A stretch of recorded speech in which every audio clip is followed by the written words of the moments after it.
Hi ladies and gentlemen, back again. Bathrobe Chronicles, let me see, number 5, part 2. Well, let me clarify what happened. I shot a bunch of video when I was in Jackson, Mississippi, and I subsequently found out what had happened. I sort of suspected there may have had something to do with ice. You know, I was looking at the bridges and the overpasses and all that. And it looked like there could have been some ice there, though I didn't slip or anything. Of course, we were just creeping along. My understanding is they had over 17 accidents just like that, and they basically shut down everything.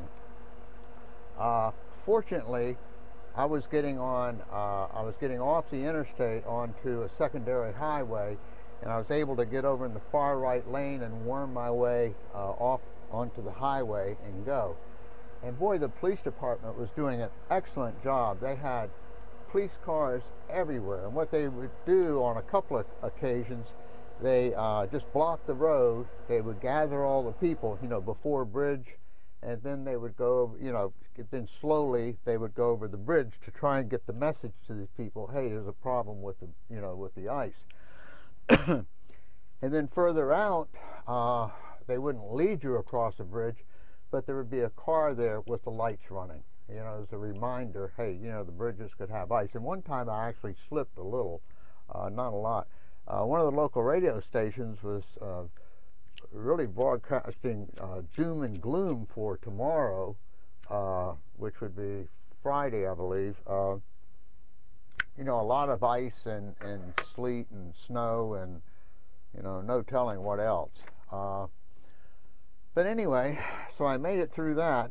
The day didn't start off real well either. I didn't get much sleep, and I got up fairly early, about 8 o'clock or something like that. And I don't know if I meant, no, I'm sure I didn't. Last night, when I used the shower, the water wouldn't drain out. So, you know, so now I'm going to have that looked at. So I get up, you know, fairly early in the morning, and boy, is it cold. You know, it's just doesn't stop. So I went over to the trailer place, and boy, you know, I mean, well, they should be pleasant. I just bought a damn new trailer. But they really were, and they jumped on that baby right away. And evidently what had happened, there's some kind of gizmo under there, a tube or something, that froze. And of course, that's not their fault. So they got these big lamps, like contractors use, and police officers, you know, those big old things, and put one of those under the trailer to heat the pipe. And they got all the water out of it and put some antifreeze in it. Now the whole reason for my, well, primary reason for my leaving that area, no matter what, is the daggone weather.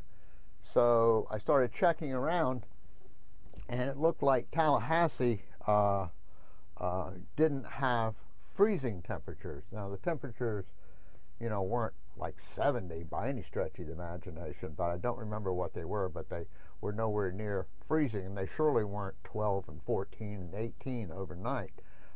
So I decided initially I was going to head for Tallahassee. And that was a pretty good haul. I can't remember how many miles it was. And of course, since I had to go to the trailer place, that, you know, put more time that I, you know, would, you know, I was later leaving. I'm not sure what time I got out of there. It may have been, you know, 12 o'clock. I'm not sure. I can't remember. I was going to keep records of all this, but man, ain't no way. Okay, so anyway, what happened then? Yeah, I decided, I looked at Mobile, Alabama, which was 100 miles or 200 miles or something before Tallahassee, and I checked the temperatures there, and they seemed okay. And then there was a campground I found, and it looked pretty nice, and I sent the guy an email saying, hey, you know, I'm new to all this. I don't know what the policies are, procedures, and all the other baloney, but I would most likely be arriving late. Is there a place where I could park, and so on and so forth. And I stopped at a McDonald's at about 4 o'clock today and used the Wi-Fi with my little Nook, and no, he hadn't answered my email. That doesn't mean he's a bad guy or anything. And he hadn't answered it at that time. Maybe he's answered it now. I don't know. So anyway, where was I? This is for Ellen, and I doubt seriously if there's more than a handful of people who are even watching this, period. And now there were a couple of gentlemen who actually saw. Oh, jeez. I think that's some kind of smoke alarm. And I'm smoking. Shocked, huh? It does have alarms at work anyway. Where was I? Anyway, this is for Ellen. I made a gas stop, and it was a gas casino. A gas station, and attached to it was a casino. So, of course, as soon as I pulled in there and saw that daggone casino, man, I thought of Ellen. So I went inside, got some coffee, and I asked the fellow, I said, may I leave my car, you know, in the where the gas pump is? I said, I will be gone not longer than 5 minutes. So I had a $10 bill. I went over there, and I told the guy, real pleasant fellow at the casino place, I said, hey, I just want to lose this, but I have to do it in a hurry. I don't have a lot of time. So he cashed the tin wouldn't fit in that thing. It kept kicking it out. So he got 2 5s and put a 5 in. I said, how much should I? He says, so he put the bet in for me. He says, what do you want to play? I said, 5-card draw. And they have all kinds of fancy names. I didn't know. Anyway, so he pushes the button, the 5-card thing comes up. Make a long story short, in about 4 minutes or 5 minutes at the absolute most, Ellen, I won $6.15 and got the heck out of there and back on the road. Actually, I forgot I was going to tell you that 7 hours later, I had hocked my new trailer to them. But anyway, so I thought that was kind of funny. Went in there and I said, hey, I've got just a couple of minutes to lose this, and I didn't actually lose it. Let me see what else has been going on. Man, I was tired today too. You know, started that dozing business and pulled off at rest stop and, you know, laid back and you know, spent about 30 minutes there, and that really helped, and that perked me up a little bit.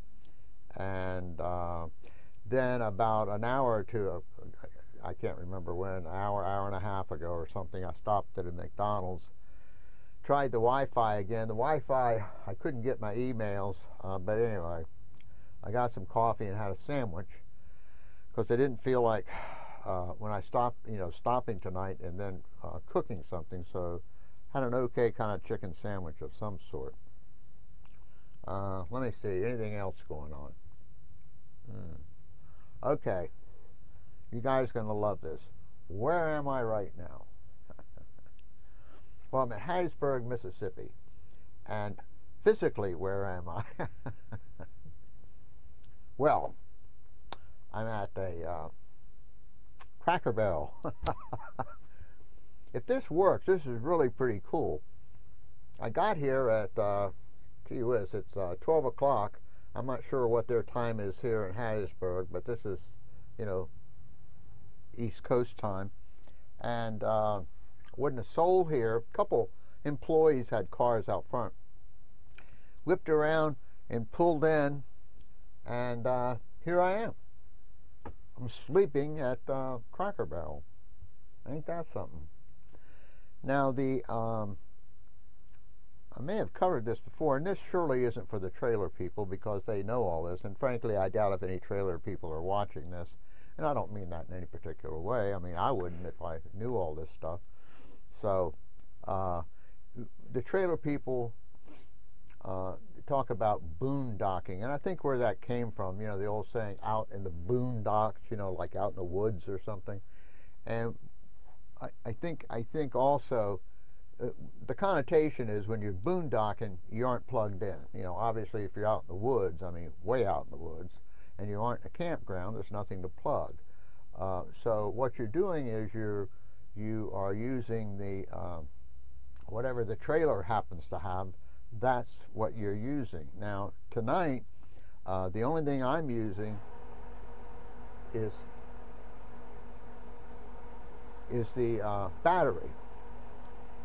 And what the battery is powering is the lights, and the daggone furnace just kicked in. I actually turned it off because I didn't know how